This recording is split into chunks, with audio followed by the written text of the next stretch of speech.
પ્રિયજનો, ફરી એકવાર આપ સૌનું સ્વાગત છે અમારી ઓફિશિયલ યુટ્યુબ ચેનલ યદુનાજીસ લાઈવ કથાની અંદર. અને આપ સૌ જાણો છો એમ એક નવો પ્રકલ્પ આપણે શરૂ કર્યો છે. અલગ અલગ સમયે અલગ અલગ પ્રકારે વૈષ્ણવોએ જે પ્રશ્નો પૂછ્યા છે, આપણે એક નવી શરૂઆત કરી છે કે એની એક વિડીયો બનાવીને એ આન્સર્સને જ્યારે પબ્લિશ કરવામાં આવે તો એક સાથે અનેક વૈષ્ણવ એનો લાભ લઈ શકે. તો આજે આપણે એક પ્રશ્ન લઈશું.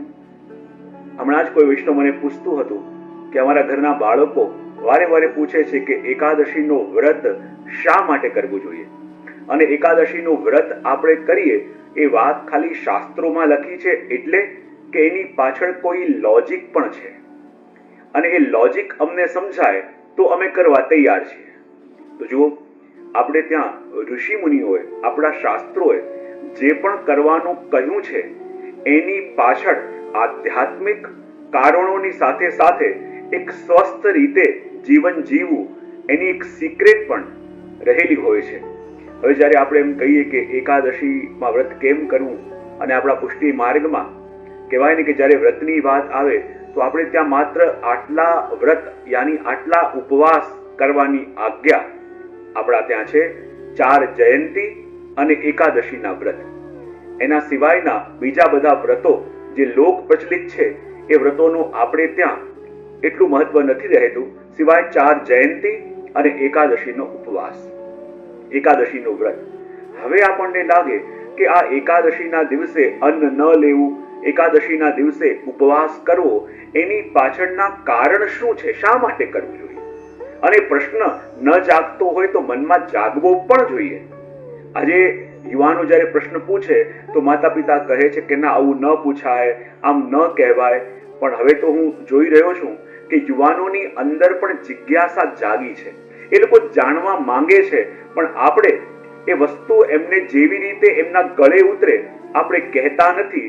માટે એ લોકો જે કરવાની ઈચ્છા રાખે છે, પોતે ફોલો કરવાની ઈચ્છા રાખે છે, પણ જ્યારે એમને કન્વિન્સિંગ લાગે એ પ્રમાણે આપણે એક્સપ્લેન કરીએ તો એ વસ્તુ ફોલો કરવા માટે પણ આજની યુવા પેઢી તૈયાર હોય છે.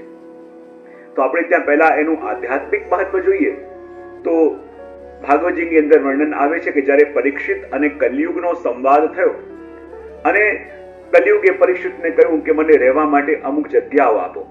ને ત્યારે આપણે જાણીએ છીએ કે પરીક્ષિતે અમુક સ્થાન રહેવા માટે આપ્યા, જ્યાં મદિરાપાન થતું હોય, જ્યાં જુગાર રમાતું હોય, વ્યભિચાર થતું હોય, જ્યાં હિંસા થતી હોય, અને સ્વર્ણ, આટલી જગ્યાએ કલયુગને રહેવા માટેના સ્થાન આપ્યા. પણ વિષ્ણુ પુરાણની અંદર બીજા પણ એક સ્થાનનું વર્ણન આવે છે કે જ્યારે કલયુગે પૂછ્યું કે રહેવા માટે મને હજી પણ એક સ્થાન આપો, ત્યારે એમ કહેવાયું કે જા, એકાદશીના દિવસે અન્નમાં તારો વાસ. જેને એમ કહેવાય છે કે એકાદશીના દિવસે અન્નમાં કલયુગનો વાસ, અને એટલા માટે એ દિવસે આપણે અન્ન ગ્રહણ નથી કરતા, અન્ન નથી લેતા. તો આ તો એક કારણ થયું. બીજું કારણ એ પણ છે કે જેવી રીતે સમુદ્રને આપણે જોઈએ, દરિયાને આપણે જોઈએ તો એમાં પાણી રહેલું છે અને એમાં સોલ્ટ વાળું એટલે કે ખારું પાણી રહેલું છે. અને જ્યાં ખારું પાણી હોય તો દર 15 દિવસે ચંદ્રમાના મુવમેન્ટને કારણે એમાં ભરતી અને ઓટ આવે છે. ક્યારેક પાણી વધે, ક્યારેક ઘટે. તો ચંદ્રમાની મુવમેન્ટની સીધી અસર એક ખારા પાણીની ઉપર પડે છે. તો આપણા શરીરમાં પણ 3 ભાગમાં પાણી છે અને આપણે પણ મીઠું લઈએ છીએ, સોલ્ટ લઈએ છીએ. તો જેમ 15 દિવસે સમુદ્રની અંદર ભરતી અને ઓટ આવે, એ જ પ્રકારે ચંદ્રમાની મુવમેન્ટ પ્રમાણે આપણા પણ અંદર અલગ અલગ ઇમોશન્સની અંદર ઘણા બધા ફેરફારો થતા હોય. અચાનક કઈ અકારણ આપણે ઉદાસ થઈ જઈએ, અકારણ બહુ ડાઉન ફીલ કરીએ. આ બધું શું છે? ચંદ્રમાની સીધી અસર આપણા મન ઉપર પડે છે. પણ આપણા ઋષિઓએ એક કારણ ગોત્યું કે આ મનને સ્વસ્થ રાખવું છે તો આપણે એક દિવસ અન્ન ન લઈએ, એકાદશીના દિવસે મીઠા વિનાની વસ્તુ લઈએ, તો સાચા અર્થમાં આપણે આપણા ઇમોશન્સને, આપણા અંદર જાગતા અલગ અલગ ભાવોને કંટ્રોલ કરી શકીએ છીએ. એ વાત પણ ત્યાં કહેવામાં આવી. પણ ઘણીવાર આપણે ભૂલી જઈએ છીએ કે એકાદશીનો ઉપવાસ આપણે ત્યાં કહેવામાં આવે છે. અને જ્યારે ઉપવાસ કહેવામાં આવે છે તો એનો મતલબ શું થાય છે? ઉપ એટલે પાસે અને વાસ એટલે રહેવું. આ દિવસે એકાદશીનો ઉપવાસ એટલે શું? આપણી એકાદશ ઇન્દ્રિયો દ્વારા પ્રભુની પાસે રહેવું, પ્રભુના સન્મુખ રહેવું, એને કહેવાય એકાદશીનો ઉપવાસ. જો મુખથી કઈ ભોજન ન કરીએ એ તો ઉપવાસ છે, પણ એ દિવસે નેત્રોથી પણ એવું કંઈ ગ્રહણ ન કરીએ જે પ્રભુથી વિમુખ હોય, કાનથી એવું કંઈ ગ્રહણ ન કરીએ જે પ્રભુથી વિમુખ હોય, અને મનથી પણ એવું કંઈ ગ્રહણ ન કરીએ જે પ્રભુથી વિમુખ હોય, ત્યારે સાચો ઉપવાસ સિદ્ધ થાય છે. ચાહે આપણે ભોજન ન કરીએ પણ મન ખોટા વિચાર કરે છે, કાન ખોટી વસ્તુ સાંભળી રહ્યા છે, મુખથી ખોટી વસ્તુ બોલાઈ રહી છે, નેત્રોથી ખોટી વસ્તુ જોવાઈ રહી છે, તો પછી એ કોઈ પણ કાલે ઉપવાસ હોઈ શકે નહીં. અને એકાદશીનો ઉપવાસ યાની પ્રભુની સન્મુખ રહેવું, મનથી પણ, નેત્રોથી પણ, કર્ણથી પણ, મુખથી પણ અને મનના સ્મરણથી પણ જ્યારે સન્મુખ રહીએ ત્યારે સાચા અર્થમાં એ એકાદશીનો ઉપવાસ સિદ્ધ થાય છે. લોજિકલી આપણે વાત સમજીએ તો આપણે ત્યાં કહેવાય છે કે શરીરની અંદર, આ શરીરને કેટલાક ચિંતકો કહે છે કે આ પણ એક મશીન જેવું છે. અંદરના બધા સ્પેર પાર્ટ્સ પોતાના સમયે પોતાની રીતે કાર્ય કરતા હોય, પણ આ એકમાત્ર મશીન દુનિયાની એવી છે કે જેની અંદર ઓટો રિપેરની ક્ષમતા છે. આપણા શરીરના અંગોની અંદર પ્રભુએ એવી શક્તિ આપી છે કે કોઈ પણ પ્રકારનો રોગ આપણા શરીરમાં જાગે છે તો એનું નિદાન કરવાની શક્તિ પણ આપણી અંદર રહેલી છે. પણ આપણા શરીરના જેટલા પણ અંગો છે ને, એના બે ફંક્શન હોય છે, બે રીતે કામ કરે છે.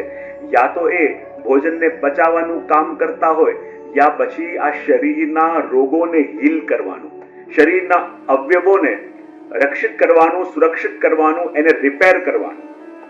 હવે જુઓ, યદિ આખો દિવસ આપણે કંઈ ને કંઈક ખાતા હોઈએ, કંઈક ને કંઈક લેતા હોઈએ, તો શરીરના બધા અંગો 24 કલાક કઈ પ્રક્રિયામાં લાગેલા હોય કે જે વસ્તુ ભોજનમાં લીધી છે એને કેવી રીતે પચાવી, અને એની પચાવવાની પ્રક્રિયા ચાલતી હોય તો એમને ટાઈમ જ નથી મળતો કે આ શરીરને રિપેર પણ કરે.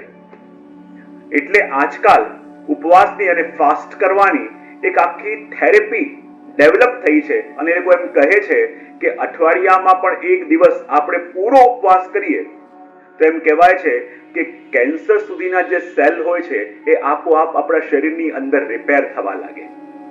અને એટલા માટે આ એકાદશીના દિવસે એક દિવસે પણ આપણે જો અન્ન ન લઈએ, અને હું તો કહું છું કાયમ પ્રયોગ કરીને જુઓ, ગમે તેવું શરીર અસ્વસ્થ રહેતું હોય, ગમે તેવા શરીરની અંદર નવા નવા રોગો આવતા હોય, તો એ દિવસે દૂધ, ફ્રૂટ ઇત્યાદિ જે સાત્વિક વસ્તુઓ છે એનું ગ્રહણ આપણે એકાદશીના દિવસે કરીએ.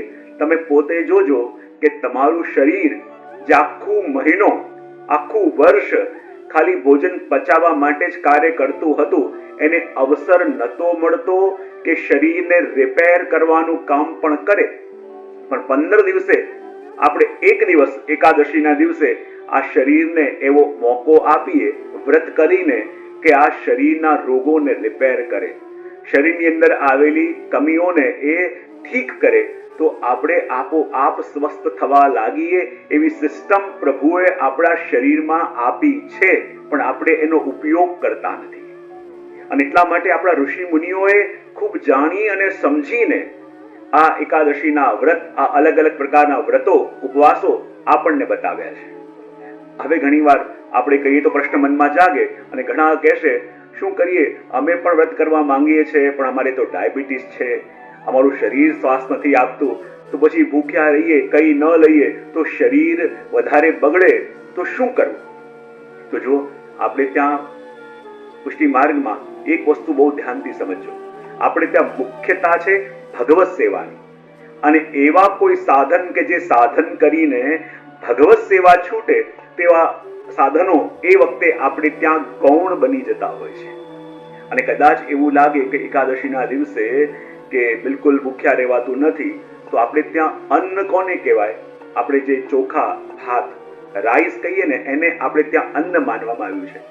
તો યદિ શરીર સ્વસ્થ ન હોય અને બિલકુલ ભૂખ્યા રહેવાતું ન હોય, એવી અવસ્થા હોય, તો કમથી કમ એટલું કરવું, એ દિવસે એકાદશીના દિવસે અન્ન એટલે કે ભાત, સખડી જે કહીએ આપણે, એ ન લેવું. તો પણ આપણે એકાદશી કરી રહ્યા છીએ એમ કહી શકાશે. તો પ્રિયજનો, એ જ કામના કરીશું કે આ જે પરંપરા, આ જે વ્રતનો ક્રમ, આ જે વિધિ વિધાન આપણા શાસ્ત્રોમાં આપણા ઋષિમુનિઓ બતાવ્યા છે એ અક્ષીર છે, પણ જ્યારે આપણે પોતે એનું પાલન કરીએ, આપણે પોતે એનું અનુસરણ કરીએ તો આપણા શરીરમાં, આપણા મનમાં, આપણા વિચારોમાં કેવા પરિવર્તનો આવી રહ્યા છે એ આપણે પોતે અનુભવ કરીશું. તો પ્રિયજનો, વિશેષ કંઈ ના કહેતા આટલું જ કહીશ અને મારી વાતને વિરામ આપીશ. અને બીજા પણ જે પણ પ્રશ્નો આપના હોય આપ પૂછી શકો છો અને એને આ વિડીયોના માધ્યમથી એનો ઉત્તર આપણે આપીશું, જેથી બીજા બધા વૈષ્ણવો પણ એ પ્રશ્નોનો લાભ લઈ શકે. તો આટલું જ કહી મારી વાણીને વિરામ.